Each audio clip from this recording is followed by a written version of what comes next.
Dice en la primera carta a los Corintios, capítulo 1, versículos del 17 al 25, las siguientes palabras.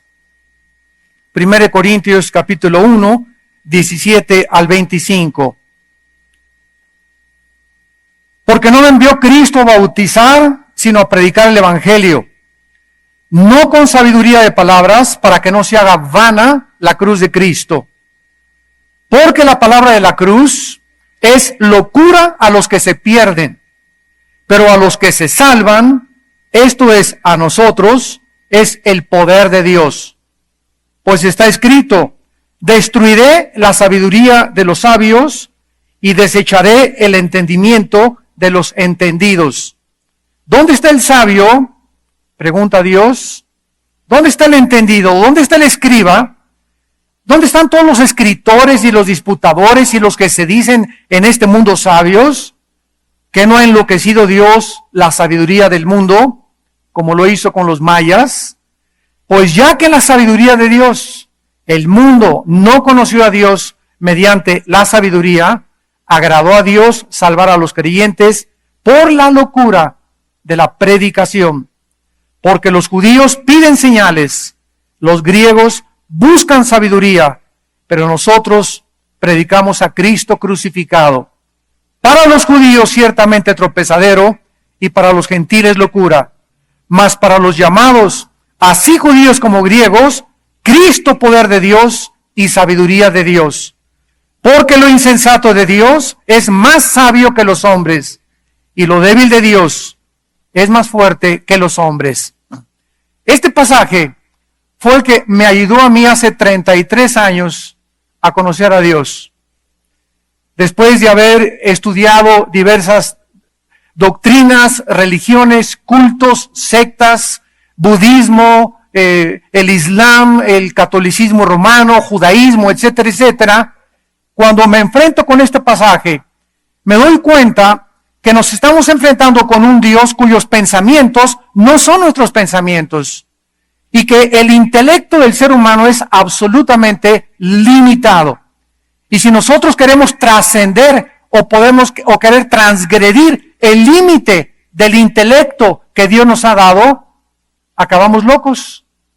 Como acabó Jean-Paul Sartre, Friedrich Nietzsche, Hitler, Sigmund Freud, Carlos Darwin, todos estos hombres ateos trataron de entender el universo, el origen de dónde venimos, quiénes somos, a dónde vamos, cuál es el propósito y la razón y el sentido que la vida tiene que tener, y se enfrentaron con que no podían, a través de su investigación científica, ni tampoco de sus silogismos o tampoco de su conocimiento académico, llegar a la conclusión. Cristo tuvo que bajar del cielo, damas y caballeros, hace 2000 años, para Él del cielo bajar aquí, caminar entre nosotros y revelarnos a todos nosotros los pensamientos de su Padre, los caminos de su Padre, cuál es el origen de la vida, quiénes somos y a dónde nos dirigimos. Todos los demás líderes religiosos han sido seres humanos, como tú y como yo. Nadie pudo haber dicho, yo soy el camino, la verdad y la vida. La Biblia dice que la razón por la cual creó Dios el universo fue por el amor. Sin embargo, el amor no puede, ¿verdad?, ser limitado. El amor necesita tener libertad. Y cuando hay libertad, se implica también un riesgo. O sea, tú no puedes jamás, ni yo tampoco, obligar a nadie a que nos ame. No puedes obligar a tu esposo que te ame.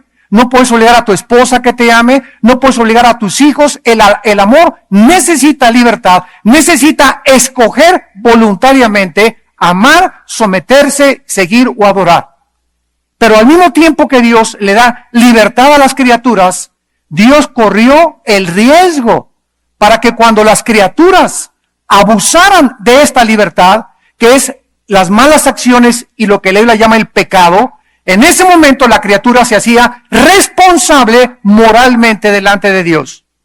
Ahora que hubo estos crímenes en Connecticut, en Estados Unidos, he sido bombardeado con correos preguntándonos que si Dios sabía que este muchacho iba a matar a 12 niñas y a 20 niños varones y a 6 adultos, 26 personas muertas, entre ellos el mismo asesino, muchacho de 20 años. ¿Cuál es la respuesta? ¿Qué podemos decirle nosotros al mundo? Bueno, en el momento en el que Dios le da la libertad a una persona y la persona abusa de esa libertad, esa persona se hace responsable de esas acciones y no Dios. Dios no creó al diablo, Dios creó a un príncipe, ¿verdad? Maravillosamente dotado con sabiduría, con un conocimiento y una inteligencia que tal vez después de Cristo es la criatura más inteligente y sabia del universo, Satanás, y él se convirtió cuando abusó de esa libertad. ¿Qué les quiero decir? Que la respuesta a la maldad es el abuso de la libertad que Dios nos dio. Ahora, la pregunta es, ¿que acaso Dios no puede impedir que la maldad se precipite y se desboque? Si Dios impidiera que tú hicieras lo que tú haces y las cosas malas que yo hago y las personas que matan a los demás, si Dios interviniera en ese momento, coartaría y nos robaría la característica más grande que Dios nos ha dado, la libertad de escoger. En ese momento ya nos haríamos responsables moralmente. Por eso esa famosa frase de que los homosexuales nacen y que le echamos la culpa a los genes y que un hombre se puede casar con un hombre y una mujer con una mujer, ¿verdad? Le quita al hombre y le roba al hombre la responsabilidad moral. Porque en el momento que los genes tienen la culpa, el medio ambiente tiene la culpa, mis padres tienen la culpa, ya no soy responsable moral delante de Dios. ¿Me van siguiendo? Entonces, qué importante es que nosotros nos enfrentemos a la responsabilidad como agentes morales que somos delante de Dios y que las consecuencias de las acciones que tomamos siempre tendrán una repercusión en la vida eterna y en esta vida también. Cuando Dios le da al hombre la libertad y la criatura escoge rebelarse a las leyes de Dios, nos hacemos culpables inmediatamente de esta transgresión. Y esta culpabilidad, estas malas acciones que yo pueda cometer, no pueden ser atribuidas a Dios porque es el resultado del abuso que Dios le dio a esa criatura de su libertad. Este fue el origen entonces de la maldad. Sin embargo, Dios, dice la Biblia, que nos creó espiritualmente capacitados para tener contacto con Él. Pero que cuando el ser humano le rechazó en el jardín del Edén, Adán y Eva rechazaron sus leyes, el hombre se separó espiritualmente de Dios. Y la Biblia dice que desde Adán hasta nuestros días hemos nacido todos nosotros conscientes del mundo alrededor. Pienso, luego existo, existo, luego vivo. Vivo, tiene que haber una causa, esta causa tiene que trascender, no puede encontrarse dentro de mí la causa de mi nacimiento, ni la causa hacia donde yo voy, esta causa tiene que ser Dios. Esta línea de lógica elemental fue la que concluyeron los griegos. Y la filosofía griega de la Edad de Oro hace 2150 o 2200 años antes de nuestros días, para nuestros días, nos damos cuenta que eran más inteligentes que los sabios griegos actualmente y que los filósofos del siglo XX. Hace poco que estuve en la Facultad de Filosofía en la universidad, yo reté a los profesores de filosofía y a los estudiantes con esta pregunta. ¿Ustedes creen que la filosofía del siglo XX sobrepasa la filosofía de los griegos de la época de oro? ¿Hay alguien que pueda decir, soy más inteligente que Demóstenes, que Sócrates, que Platón?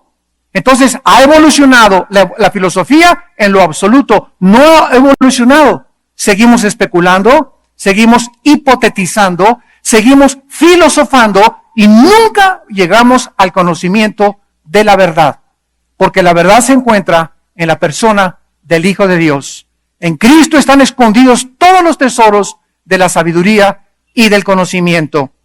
Aun cuando el hombre, la Biblia dice que se separó espiritualmente de Dios, el hombre mantiene, dice en el libro de Santiago capítulo 3 versículo 9, la imagen de Dios.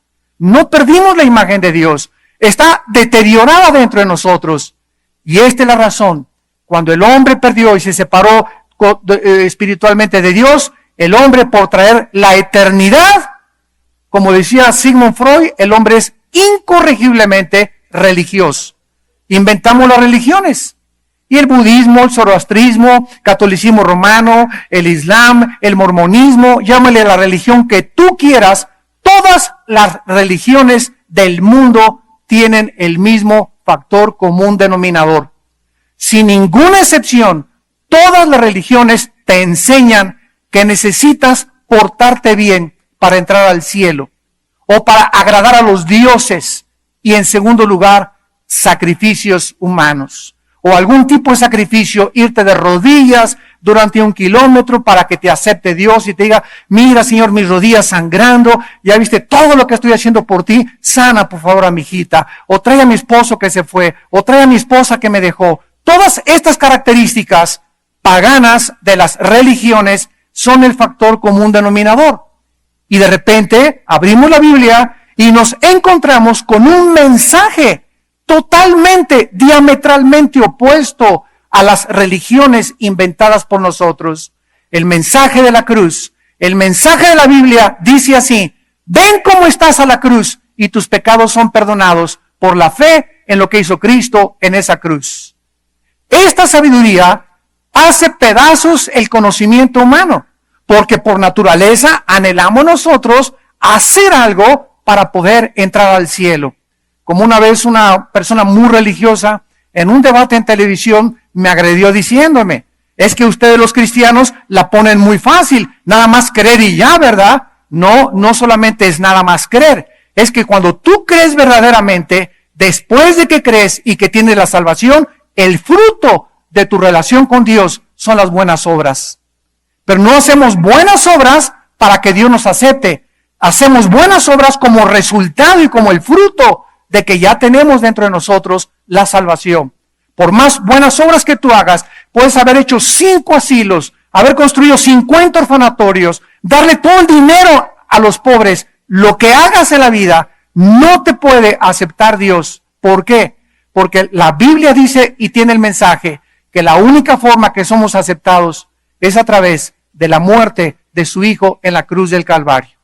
Y de eso se trata el desarrollo precisamente de esta conferencia.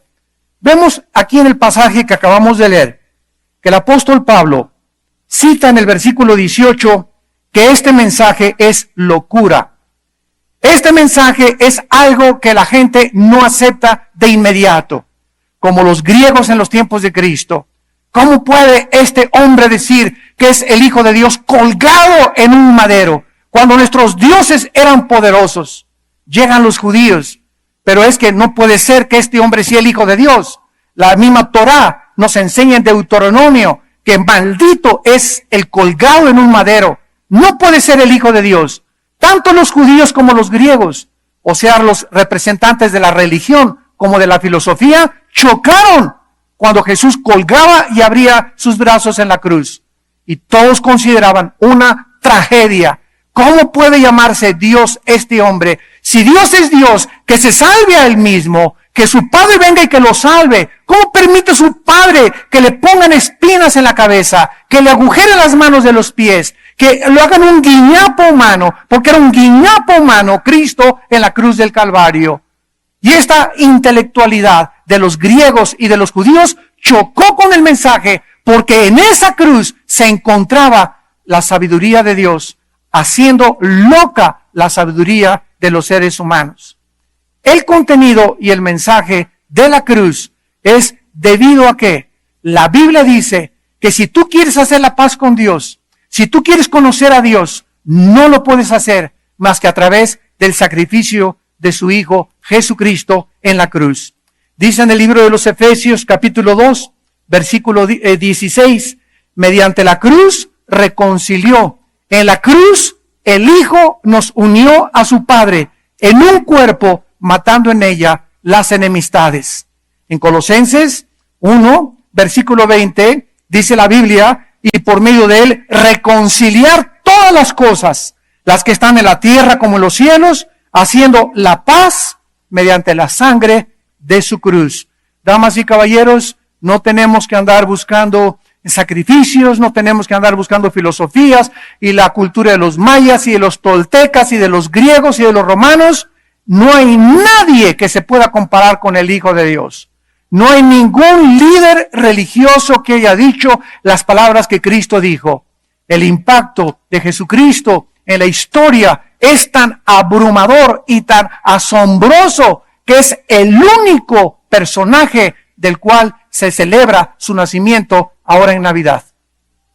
Jamás nadie se acuerda cuándo nació Buda, ni Zoroastro, ni Mahatma Gandhi, ni tu padrino Walter Mercado. Nadie sabe cuándo murieron, nadie para, hasta los ateos descansan. ¿Y qué pasa en este tiempo de Navidad? Aunque sabemos que no fue el 24 cuando Él nació. Cristo nació en el mes de Tishri, en el hebreo, que es el mes de entre septiembre y octubre. Cristo nace en septiembre, no en Navidad. Pero no importa el mes que haya nacido, necesita nacer en tu corazón. Pero qué importante es cuando nosotros nos damos cuenta que en esta época de Navidad, ¿cuál es la tradición? Los regalos. ¿Por qué nos regalamos unos a otros? ¿De dónde viene esta tradición de que le tengo que regalar a mis primos, a mis cuñados, a las personas que amo, con las que simpatizo, las que me han hecho un favor, a las que les estoy agradecido, les doy un regalo? ¿De dónde viene? De la Biblia. No viene de ningún libro religioso más que de la Biblia. ¿Por qué? Porque de tal manera amó Dios al mundo que nos dio a su Hijo unigénito. Dios fue el primero que nos regaló. Cristo es el don de Dios a nosotros. Dios nos da a su Hijo y permite que lo cuelguen y que lo destrocen en la cruz por el amor que nos tenía. No escatimó a su Hijo, sino que lo entregó por todos nosotros. De ahí viene la tradición de los regalos. Y cuando decimos Feliz Navidad, yo siempre les digo de broma, bueno, la palabra Navidad significa nacimiento, natividad, nativitos en el latín. Entonces, ¿de qué me está celebrando si yo soy el 7 de junio, no el 24 de diciembre? Bueno, es la tradición, ¿verdad? Pero siempre nos decimos Feliz Navidad, o sea, feliz nacimiento. Feliz Navidad es de Cristo. Él fue el que nació, no nosotros. Pero es la tradición en la que hemos nosotros llevado a cabo. Y la Biblia nos muestra claramente que fue en la cruz donde Dios hizo la paz con el ser humano. La Biblia dice que Dios es santo y que nosotros somos pecadores. Y cuando queremos acercarnos a Dios, es como un muro que se levantó entre nosotros y entre Dios. Este muro se llama, Shakespeare le llamó el defecto trágico. Sigmund Freud, el medio ambiente. Carlos Marx, la lucha de clases. Le hemos bautizado al impedimento del hombre para acercarnos a Dios y el problema del hombre de múltiples razones. Pero la Biblia le llama pecado. Entonces, este muro que está entre tú y entre Dios, nadie lo puede quitar. Las religiones son inventadas para tratar de brincar y alcanzar a Dios. Y ninguna religión puede alcanzar a Dios. Cristo viene y rompe el muro de separación que es el pecado. Y ahora la humanidad, muerto Cristo en la cruz, podemos acercarnos en la cruz, nunca fuera de la cruz. Es en la cruz donde Dios hace la paz con nosotros como seres humanos. Donde el Hijo nos reconcilia con su Padre mediante el derramamiento de la sangre de su cuerpo. No hay ninguna otra manera, ningún otro nombre dado bajo el cielo a los hombres en que podamos ser salvos más que en el nombre del Hijo de Dios. Ahora muy bien, dice nuestro pasaje de 1 Corintios que aunque es locura a los que se pierden, a nosotros es el poder de Dios. Porque Dios había profetizado en el libro de Isaías, 750 años antes de Cristo, que Él iba a destruir la sabiduría de los hombres. Por favor, esto es muy importante. Dios no iba a permitir que nosotros inventáramos la forma de acercarnos a Él. Era Dios el que tenía que poner los términos si es que Él es el creador. Nuestra fórmula es, sigue tu religión, tu miércoles de ceniza, bautízate, el domingo ve a tu religión y del lunes al sábado te portas como el hijo del anticristo. Es de la religión, o sea, la religión te permite hacer todo lo que quieras mientras cumplas con ella. Mientras cumplas los ritos, puedes tener un amante y ser religioso. Puedes tener 2 amantes y ser católico. Puedes ser borracho, parrandero y jugador, pero el domingo tomas la comunión. Bueno, todo esto es la religiosidad a la que Cristo vino a atacar, damas y caballeros. Y era en la conducta de los fariseos. Y Él les llamó hipócritas, porque de labios me honran, de la boca para afuera, pero su corazón, dijo Cristo, su corazón. Yo vengo a ver las intenciones de tu corazón, los motivos por los cuales hace las cosas, no las acciones externas, sino me interesa la condición de tu corazón. Y tu corazón, dice Cristo, está corrompido. Sepulcros blanqueados, por afuera tienen el manto que están persinados, Virgen de la Macarena y del Socorro, pero por dentro son un nido de víboras, amargados, resentidos, llenos de odio, con ambiciones, etcétera, etcétera. Y este mensaje fue el que hizo que los religiosos lo levantaran y lo colgaran en una cruz, porque para ellos fue locura. No querían aceptar el mensaje de Dios, que era a través de la sangre en la cruz, como podíamos nosotros ser aceptados. Vemos nosotros entonces que la cruz destruye la sabiduría humana. No somos nosotros los que inventamos y decidimos cómo entrar al cielo. Es Dios el que estableció los términos en la Biblia. Y vemos de qué forma esta sabiduría es destruida. Número 2, la cruz de Cristo expone la vanidad y la limitación del razonamiento humano. El ser humano, como decíamos, busca encontrar los misterios de la vida. Y se ponen en flor de loto, se van a cargar energía a Yucatán, que los carguen de energía, se van con los mayas, se van a los Himalayas, se van con los hindúes, a través de la meditación trascendental, otros a través del LSD, la dietilamida de ácido lisérgico, otros con drogas, pero queremos conectarnos con el más allá, con esa fuerza, y comenzamos a inventar cosas porque algo en nuestro espíritu nos dice que algo trasciende la humanidad y el mundo físico que nos rodea. Ese algo es la eternidad. Los egipcios ponían a sus muertos con comida y con sus armas. ¿Quién les dijo a los egipcios que había vida después de la vida? No ha existido una tribu, una civilización que no haya creído que hay vida después de la vida. Los mismos aztecas, toltecas, tlaxcaltecas, chichimecas, aucas, cualquier civilización en la historia siempre ha tenido algo que les dice, hay algo después de esta vida. Dice la Biblia en el libro de Job, que cuando nosotros tratamos de buscar a través de nuestra sabiduría, de nuestro razonamiento, de nuestra investigación científica, vamos a chocar, porque la mente es limitada. En el libro de Job encontramos a un hombre que perdió todos sus bienes materiales. Un hombre que perdió a sus hijos.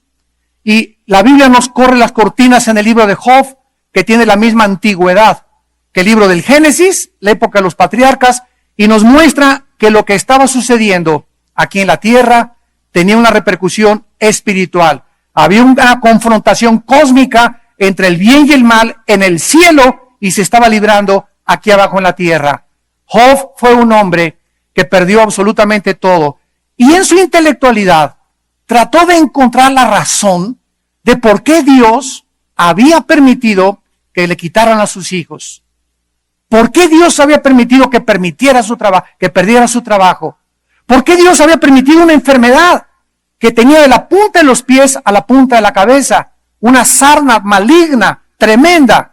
Y sin embargo Job comenzó a caminar en la vida preguntándose, Señor, ¿habrá algún pecado en mi vida? Llegaron 3 filósofos, sus amigos, y le dijeron, sí, tiene que haber un pecado por la maldición que has recibido. Si te pasó eso es porque hay una maldición en tu vida. Y sin embargo Job, a pesar de que no entendía la razón de lo que estaba pasando en este mundo, Job concluyó y dijo en el capítulo 37, versículo 19 y 20, muéstrame lo que he de decir, porque no podemos ordenar las ideas a causa de las tinieblas. Damas y caballeros, ¿cuántas veces buscamos respuestas? ¿Por qué pasó eso? ¿Por qué el tsunami en Indonesia se llevó al 65% de los niños menores de edad? Murieron en el tsunami, el 65% eran niños menores de edad. Una vez cuando compartí el mensaje de Dios y las tragedias, me volvieron a agredir con estas preguntas. ¿Por qué si Dios es bueno, permitió a todos esos niños llevárselos? Y yo les contesté, en Indonesia, Jakarta y toda esa zona del Asia, es la zona del mayor paganismo e idolatría, brujería, prostitución y tráfico de humanos. Dios en su misericordia se llevó a todos esos niños para que no crecieran como sus padres. Para nosotros es una tragedia, no, si hubieran quedado aquí a vivir, que crecieran prostitutos, prostitutas, rebeldes, borrachos, parranderos, jugadores, drogadictos y que nunca conocieron a Dios. Ese era el anhelo de nosotros si se quedaban vivos. Pero los pensamientos de Dios no son nuestros pensamientos. Y cuando Dios se lleva a alguien de este mundo, Él es el soberano Dios. Oye, ¿quién le va a decir a Dios qué haces? Él es el único que nos puede quitar la vida. Y todos nosotros estamos sentenciados a morir. Unos de ustedes van a morir en un avionazo, otros van a machucar un tren, otros va a hacer un tractor, lo va a hacer papilla, otros de cáncer en el hospital, otros saliendo aquí a lo mejor les da un embolia, un ataque al corazón, otros una bala perdida, otros en su cama tranquilos, pero todos nosotros tenemos que morir. Pero cuando mueren 60 en un avión, cuando mueren 300 en un trenazo, le llamamos tragedia. Todas esas personas tenían que morir algún día, pero como murieron juntos, es una tragedia para nosotros. ¿No es verdad? Pero todos los días están muriendo. ¿Cuántas personas mueren diario? Millones de personas. Diario están muriendo. Pero le llamamos tragedia cuando morimos todos juntos, porque no nos gusta morir juntos, ¿verdad? Queremos todos morir en nuestras camas, pero millones de personas mueren todos los días, porque es la ley de la vida. Está establecido que el hombre muera una sola vez y después el juicio, dice Hebreos 9:27. Entonces Job dijo, yo no puedo ordenar mis ideas porque mi mente está llena de tinieblas. Y ese es el problema de Friedrich Nietzsche. Ese es el problema de Sigmund Freud. Voy a comenzar poco a poco. Sigmund Freud toma a las personas pacientes de neurastenia. ¿Y qué hace Sigmund Freud? Le dice a su mamá, ya no me leas la Biblia. No quiero saber el mensaje de Dios. Déjame, por medio de mi investigación científica, llegar a concluir o a diagnosticar el problema de la irracionalidad y de las personas que se comportan no normales. Entonces los hipnotiza Sigmund Freud y los lleva del consciente a la inconsciencia para que a través del subconsciente puedan regresarlos al inconsciente para regresarlos al consciente. ¿Me van siguiendo? Ya se le están fundiendo los fusibles, ¿verdad? Más sencillo, los hipnotiza para pasarlos del consciente al inconsciente, y ya en el inconsciente, en la mente subconsciente, él creía que tenían traumas que habían adquirido, y al regresarlos otra vez, borrarles a través de la del hipnotismo sus problemas mentales. Sin embargo, fracasó rotundamente Freud. Era un hombre que a la 1:30 de la mañana, a las 2 de la mañana, se levantaba gritando, empapado en sudor, gritándole a su esposa, se me aparece. Las mismas alucinaciones que tuvo Freud, las tuvo Adolfo Hitler. Era otro hombre que se levantaba a las 2, 3 de la mañana gritando que había gente que lo quería ver. La Biblia le llama demonios. Friedrich Nietzsche dijo que la moral y la ética cristiana es de los débiles. Tenemos que crear el superhombre. Su libro Zaratustra, así hablaba Zaratustra, el anticristo. Y Nietzsche a los 42 años se vuelve homosexual. Lo interno en un hospital psiquiátrico al que dijo, Dios está muerto. El cristianismo es una filosofía y una ética débil. No es para nuestra vida. Tenemos que crear un superhombre que en lugar de debilidad, en lugar de humildad, sea un hombre orgulloso y que pueda superar a todos los demás. Hitler agarra los escritos de Nietzsche y los cree y comienza a tratar de crear la raza aria como la superraza de Europa para tratar de hacer a un lado a los judíos, a los homosexuales, a los negros, a todas esas personas que no eran blancas ni de ojos claros. ¿Cuál fue el problema de todos ellos? Bueno, cuando Nietzsche muere loco en el psiquiátrico. Y dicen que en su casa de Alemania, en Berlín, cuando murió Nietzsche, decía arriba, Nietzsche murió, Dios sigue vivo. Jean-Paul Sartre, otro hombre filósofo de los 60, padre del existencialismo, ¿qué dijo Sartre en su libro La náusea y el muro? Que he llegado a un momento, sinceramente dijo Sartre, en el cual yo no encuentro respuestas. He estado luchando y demostrando que un Dios que no existe es una aberración intelectual. He gastado mi vida demostrando que algo no existe. Sartre llega a la conclusión de que él mismo era un filósofo fracasado, porque nunca pudo transgredir ni traspasar los límites de la razón. Dice la Biblia, hace 2800 años, las tinieblas cubren la mente del ser humano. Y no es hasta que Cristo, en la forma del Espíritu Santo, viene a tu vida y a mi vida, que nos va quitando las tinieblas y nos va corriendo la cortina de una dimensión que el ser humano en su intelectualidad jamás podrá traspasar sin Cristo dentro de tu vida. Por eso las personas llegan con la Biblia, esto es un libro hecho por hombres, este libro tiene contradicciones, y cómo un Dios manda a matar a los cananitas, y cómo hay tantos genocidios aquí. La mente natural choca contra los pensamientos de Dios, y el problema no es Dios, es tu mente limitada y finita con la cual naciste por el pecado humano, el cual en la cruz Cristo nos vino a quitar. Hace muchos años había un hombre llamado Agustín de Hipona, en el siglo segundo, tercero de la era cristiana. Agustín fue un gran pensador de la iglesia romana. Y un día iba caminando por la playa Agustín, pensando, ¿por qué Dios, si es todopoderoso, permitió crear el mal? ¿Por qué, si Dios es todopoderoso, no acaba con el mal? ¿O no es todopoderoso? Entonces, si no acaba con el mal, conclusión, no es todopoderoso, porque si fuera todopoderoso, acabaría con el mal. Y este razonamiento es normal y no es pecado. A Dios no le enoja que nosotros nos hagamos y nos cuestionemos. Todo lo contrario, para eso nos dejó la Biblia, porque aquí se encuentran las respuestas. Bueno, Agustín iba caminando en la playa. ¿Por qué permitió Dios que el diablo tenga libertad y atacarnos y tentarnos? Y se encontró un niño que corría al mar y en un hoyo le echaba el mar en el hoyo. Y el niño corría al mar y ponía agua en sus manos y la echaba en el hoyito. Y le pregunta Agustín al niño, oye niño, ¿qué estás haciendo? Y le contesta el niño, estoy tratando de meter el mar en ese hoyito. Y le contesta Agustín, oye, qué niño tan bruto y tan tonto, ¿cómo se te ocurre a ti? El mar es mucho más grande que ese hoyito. Y se para el niño y le contesta Agustín, por los pensamientos de Dios son más grandes que la jicarita que tienes aquí. Y Agustín jura, ¿verdad?, que era un ángel en la forma de un niño la que le dio esa lección.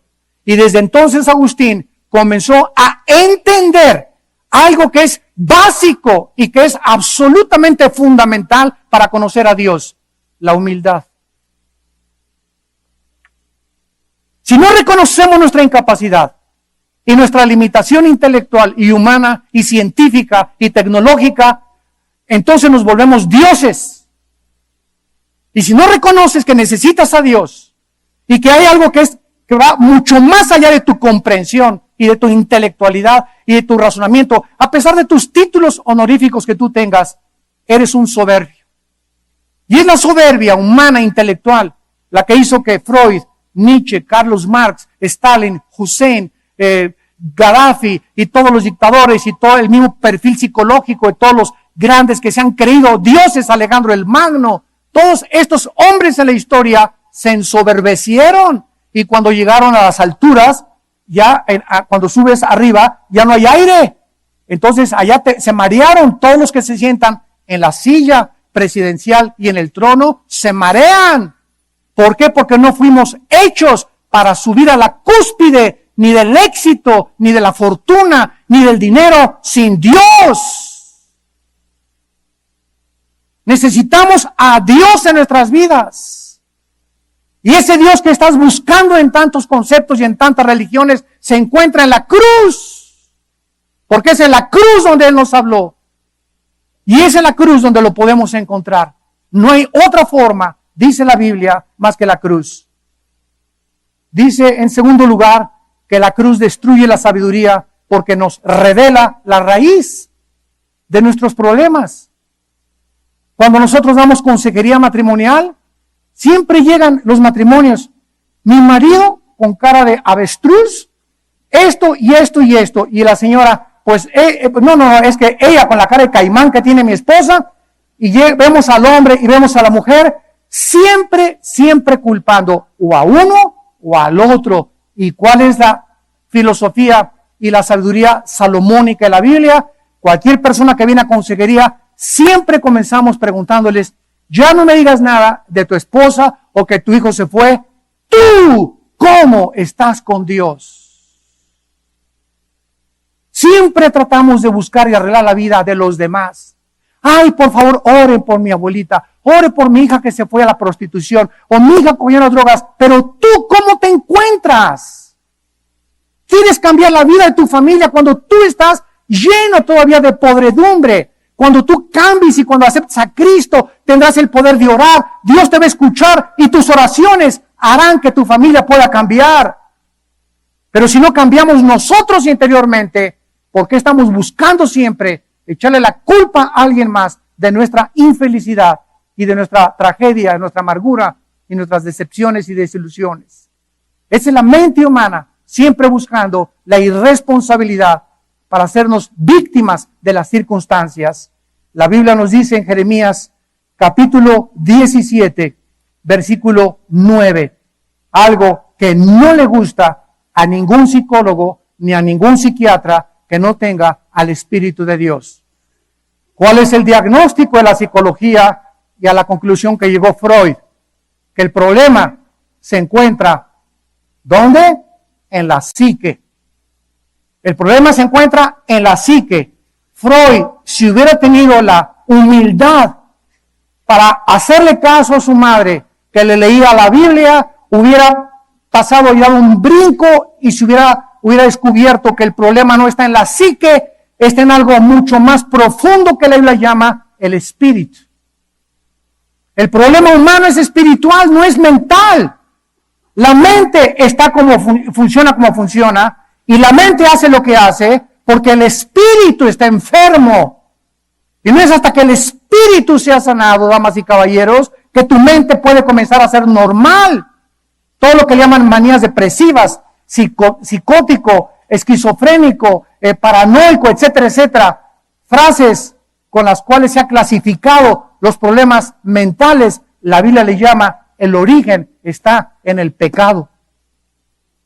Cuando nosotros transgredimos las leyes morales de Dios, cuando nosotros hacemos lo que nosotros queremos, afecta nuestra mente. Nos comenzamos a desintegrar. ¿Por qué? Porque no fuimos creados para autogobernarnos ni ser autónomos. Fuimos creados ante un Creador, ante el cual somos responsables, ante el cual después de nuestra muerte le daremos cuenta de todos nuestros pecados, y ese Creador quiere en esta mañana tomarte la mano, que veas la cruz y venir a tu vida como tu Señor y Salvador. Dice Jeremías 17:9, engañoso es el corazón, más que todas las cosas, y perverso. ¿Quién lo conocerá? Cuando tú vas con el psiquiatra, con el psicólogo, con mucho respeto, no hay una terapia. El psicólogo te dice, mire doña Juana, usted está así porque la violaron, usted es frígida porque la violaron, por eso no disfruta el sexo con su esposo, usted es así porque a ti también te violaron y por eso ahora te gustan los hombres, usted es así porque creciste en un prostíbulo, como Lee Harvey Oswald, el que asesinó al presidente Kennedy. En 4 orfanatorios creció sin padre y sin madre. ¿A qué llegaron a la conclusión? Pobre Harvey Oswald, él no tiene la culpa, es víctima de su medio ambiente. Discúlpeme, pero la Biblia no dice así. Cuidado cuando los derechos humanos victimizan a las personas culpables de sus acciones. No siempre se manda a la persona al hospital para que la psiquiatría lo ayude. Somos responsables y tenemos que pagar por lo que hicimos en esta vida o en la otra vida. Entonces, la Biblia nos muestra que hay una maldad dentro de nosotros, que se llama pecado. Y este pecado es engañoso, nos engaña y nos dice, el dinero es la felicidad. Deja a tu esposo y vete con una más bonita. Deja eso y aspira al poder. Llega al poder político y llega a ser senador y todo para que puedas, y ya que llegas ahí, y ya que alcanzas la cúspide, y ya que estás en la punta de la montaña, ¿después qué sigue? ¿Quieren más poder? Ya fui presidente, ya fui rey. ¿Qué sigue después de eso? ¿Cómo acaban todos estos hombres, artistas de cine que llegan a la cúspide? Ya tuvieron miles de personas como Elvis Presley, que tenía 500 muchachas esperando acostarse con él en Memphis, Tennessee. 500 mujeres. ¿Cuántos de ustedes, galanes, no están esperando eso? Si tuviera 3 o 4, ¿verdad? Mejor que mi esposa, sería feliz. Si tuviera una casa mucho mejor, sería feliz. Si pudiera alcanzar ese nivel en el cual está mi cuñado o mi tío, será feliz. Siempre queremos que aquí se encuentra la felicidad. Y Cristo dijo, la vida del hombre no consiste en los bienes materiales que posee. Porque ¿de qué te sirve ganar el mundo si pierdes tu alma? Y ya que tengas eso que tú anhelabas, te vas a dar cuenta que sigues vacío dentro de tu corazón. Porque fuimos creados para Dios. Por eso la eternidad nos llama a hacer contacto con algo que trascienda nuestra humanidad. Dice la Biblia que el problema del hombre es el corazón, el pecado. El psiquiatra te puede decir cuáles son tus problemas y el origen de tus problemas, pero escúcheme con mucha atención. Ningún psiquiatra, ningún psicólogo te puede dar una terapia para curarte. Todos usan chochos. Ecuanil, Valium, Prozac. ¿Para qué? Para tratar de bajar o nivelar tu estado químico supuesto y creer que ahí está el problema en tu organismo. Tu problema es un problema de pecado. Es algo que no has arreglado con Dios desde hace muchos meses o hace muchos años. Lo que ha afectado tu manera de pensar. Entonces, ¿qué hacen los psicólogos y los psiquiatras? Drogan a la gente. Y dejas de Guatemala, sales a Guatepeor. Te conviertes a un drogadicto. Ah, sí, hermano, pero con receta médica, me tomo 3 gramos de Ecuanil diarios. Y ya con eso ya no son drogadictos. Sin embargo, la Biblia dice, ¿verdad?, que Cristo vino a darnos su paz. Mi paz les dejo, mi paz les doy. En la cruz, Cristo colgaba entre el cielo y la tierra y le dieron vinagre y no lo quiso tomar.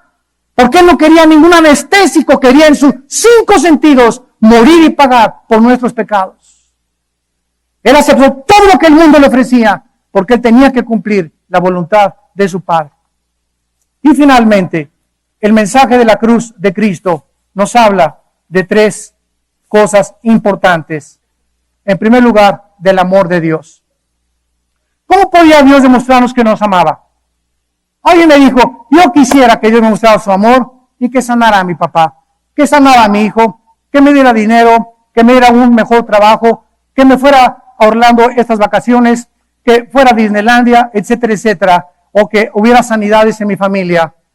Todas estas cosas son carnales de acuerdo a la Biblia. De tal manera amó Dios que nos dio su vida en una cruz. Si tú quieres saber cuánto te ama Dios, abrió sus manos y te dice en esta mañana, te amo. Así es cuánto te amo. No dándote nada más que mi propia vida. Y no hay mayor amor que el que da su vida por los demás. Así dice la palabra de Dios. Entonces, en el amor de Dios, ¿verdad?, nos damos cuenta que el que no conoció pecado, Cristo se hace pecado por nosotros. Y ahí en la cruz del Calvario grita, Elí, Elí, lama sabactani, en arameo, que significa, Dios mío, ¿por qué me has desamparado? En ese momento en la cruz, algo misterioso pasó. El Padre se separa del Hijo y el Hijo queda solo en la cruz. Cuando tus pecados eran puestos y mis pecados sobre su cuerpo, no sobre su espíritu, sobre su cuerpo, porque Dios no puede morir. Y ahí Cristo en la cruz del Calvario se separa de su Padre, es enterrado, vacía su vida y resucita a los 3 días. Y ¿saben una cosa? Si Cristo no hubiera resucitado, comamos y bebamos, que mañana moriremos. ¿Para qué le soy fiel a mi esposa? ¿Para qué soy honrado? ¿Para qué quiero buscar las características morales de mi vida? ¿Para qué quiero ser una persona honesta si el que no tranza no avanza? Pero cuando la Biblia nos muestra que hay un juicio, el juicio viene después de nuestra muerte y la resurrección de Cristo nos garantiza que vamos a volver a vivir. No somos como los animales en la tierra, no acaba todo ni en la tumba. Cuando tú mueres, se sale tu espíritu y tu alma.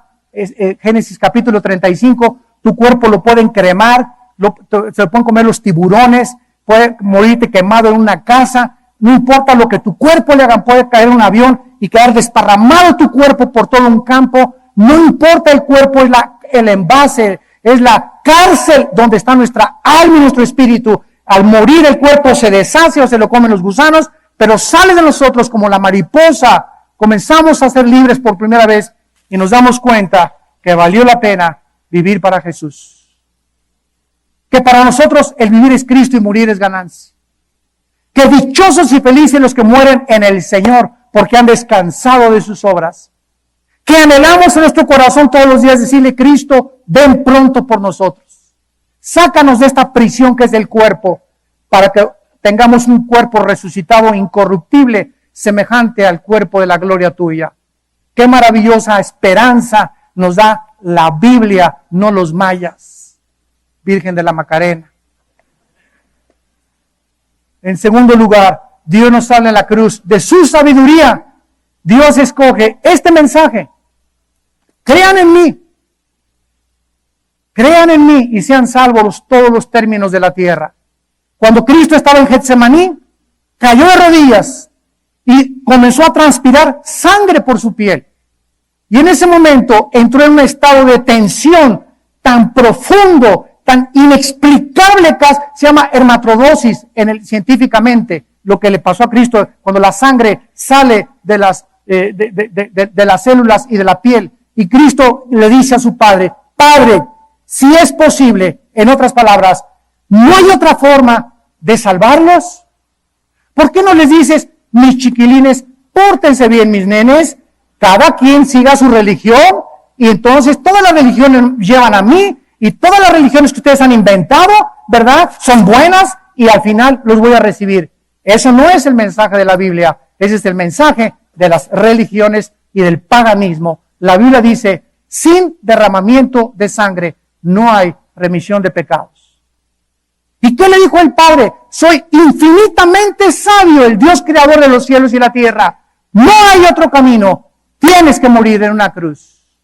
El justo tiene que pagar por los injustos, el inocente por los culpables. Este mensaje es locura a los que se pierden, pero poder de Dios a los que se salvan.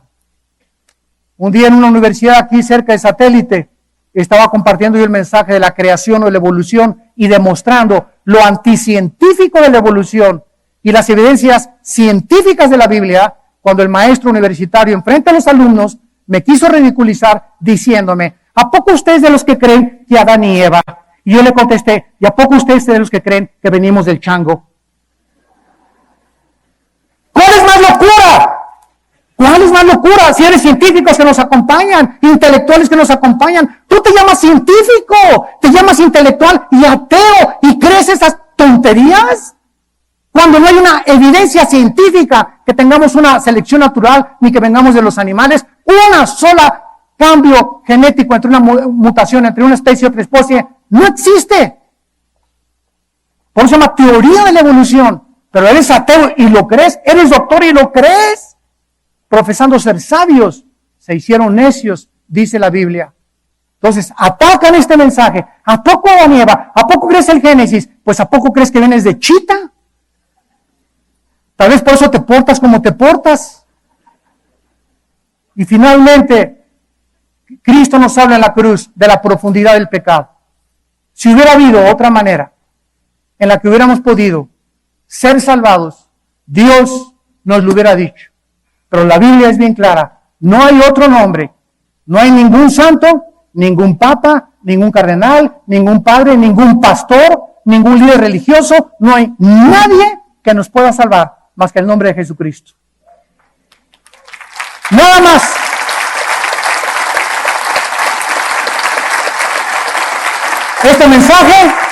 Este mensaje es radical. Para muchos, intolerante, como me han dicho en debates con religiosos. Es que usted es un intolerante, me han dicho. Les digo, es que el budismo es ateo. El judaísmo todavía cree en la Torá, y profesan, ¿verdad?, que rechazan a Jesucristo. El Islam dice que Cristo no es Dios.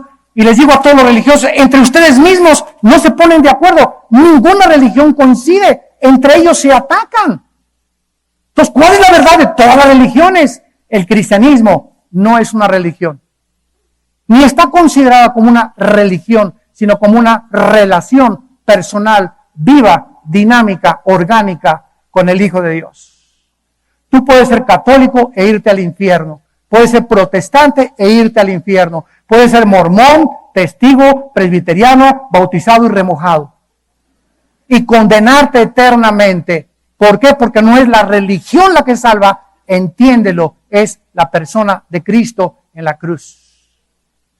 Y no es hasta que tú lo aceptas que Él puede salvar y cambiar tu vida.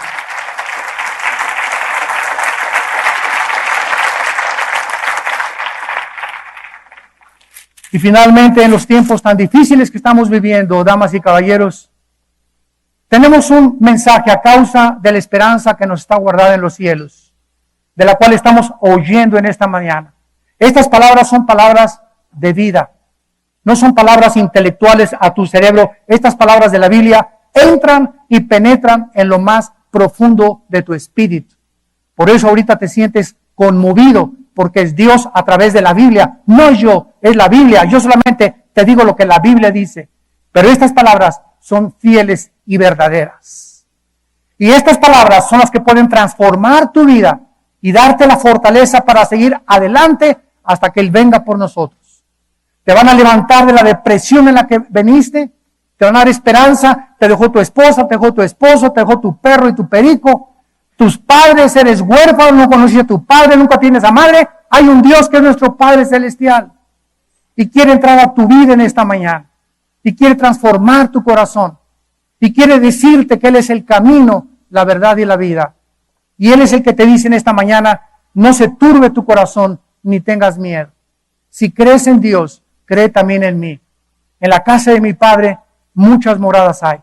Voy, dijo Jesús, a prepararles lugar a ustedes, para que donde yo esté, ustedes también estén conmigo algún día.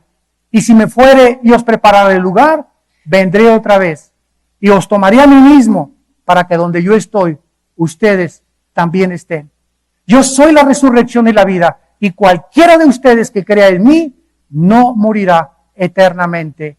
Yo soy el pan que descendió del cielo, que alimenta tu alma, porque no solo de trabajo vivirá el hombre, no solo te levantas y trabajas, te acuestas y trabajas al amanecer. ¿Y para qué trabajas? Para hacer dinero. ¿Para qué quieres dinero? Para mantener a familia. ¿Para qué quieres mantener a familia? Para que se mantengan bien. Y así el ciclo, y pasas, naciste en tinieblas, vives para trabajar y te mueres trabajando en tinieblas sin haber conocido nunca la verdad, ni el propósito, ni el sentido que tu vida puede tener si en esta mañana le entregas tu vida a Jesucristo. No es hasta que hacemos la paz con Dios y le decimos: Padre, creo en esa cruz, en lo que Él hizo en mi lugar. Te acepto, Cristo, como mi Señor y Salvador, que en esta mañana sales transformado por esa puerta. Y de aquí en adelante vas a vivir de milagro en milagro, porque Dios te va a escuchar. Él no escucha a los pecadores, pero Él escucha a los que oran en el nombre de su Hijo Jesucristo. ¿Cuántos de ustedes en esta mañana quisieran venir a la cruz? No les pido que vengan a ninguna religión, vengan a la cruz, hagan la paz con Dios mediante el sacrificio de su Hijo. Y así como están, les pido por unos instantes que inclinen su cabeza.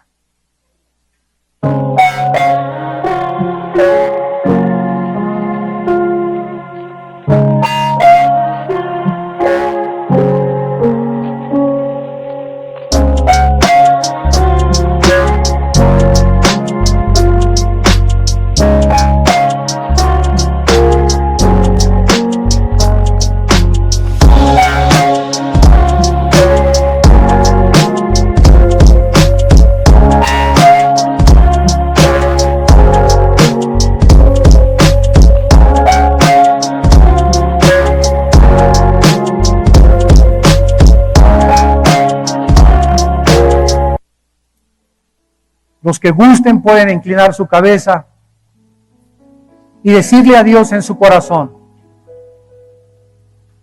en esta mañana, ninguno de ustedes ha venido por coincidencia. Tú tenías una cita en la misericordia y en el amor de Dios por tu vida para escuchar este mensaje de la cruz y del poder de Dios para la salvación de tu alma. En esta mañana en la que tu alma ha sido preparada, por el Espíritu Santo, no le rechaces.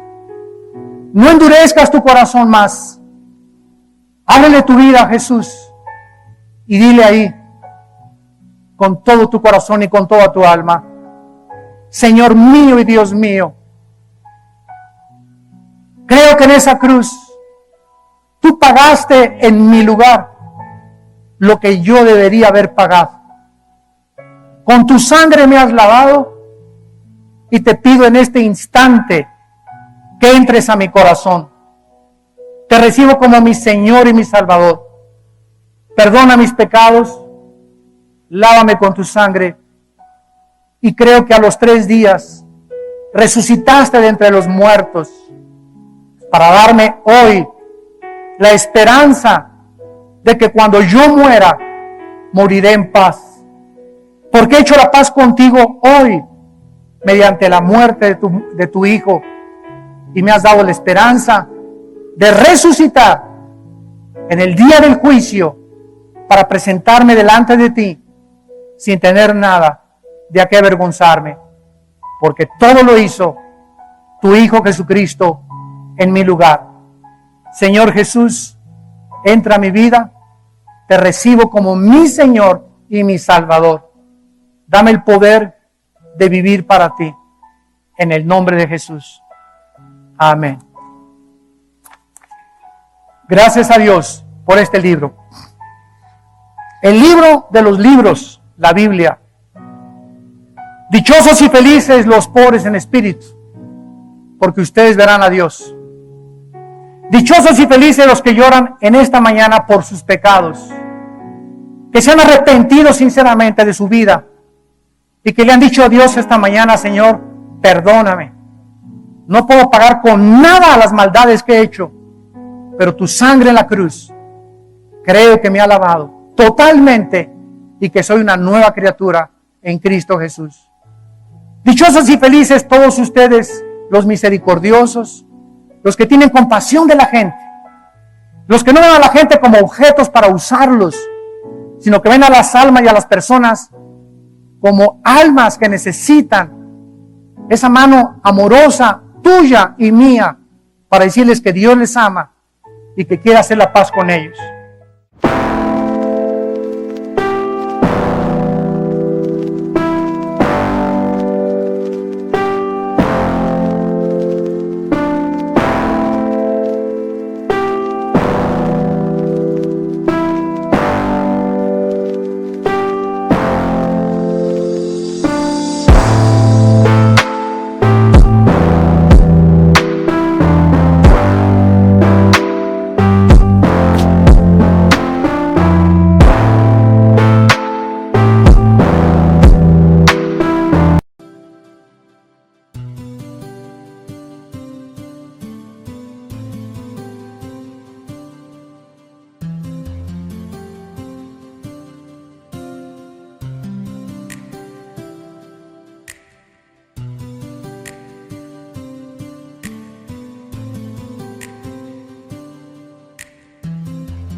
Thank you.